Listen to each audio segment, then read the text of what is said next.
1, 2, 3, 4, 5, 6, 7. So I cured over a decade's worth of mouth ulcers and throat infections within a couple of weeks.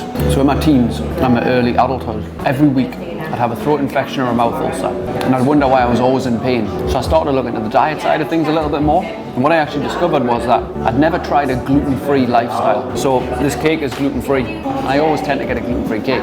And so I decided, right, I had a look at what's gluten in. And you know what? It's in like 80% of everything on supermarket shelves. So I started looking at the packets of everything. I thought, God, this is in everything. What do I do? So I had to make some changes, like switching from, normal bread to gluten-free bread, switching from gluten cakes to gluten-free. Now, granted, some of it is garbage, it's crap, it's tasteless, but some of it now is actually really nice. So I made the switch and I dropped bread from my diet and I upped my protein and I started to take my health a bit more seriously. And then a couple of weeks I started to get less mouth ulcers and less throat infections, and I thought, oh, this is interesting. And then so after about 2 or 3 weeks I added gluten back in, so I had like a Domino's pizza. What do you think I got after it? Inflamed throat, mouth ulcer.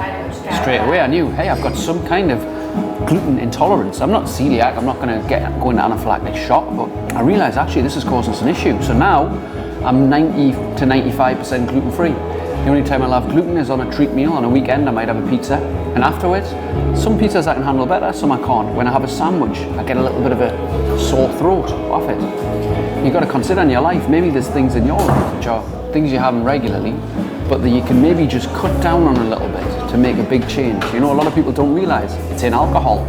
And if you're constantly feeling like crap, maybe you've got that intolerance as well. But you don't know until you have some time off. Now, if I talk to you about cutting out bread and cutting out alcohol, oh my God, you're cutting out all the joy out of my life. Just give it a shot for 2 weeks and see how you feel.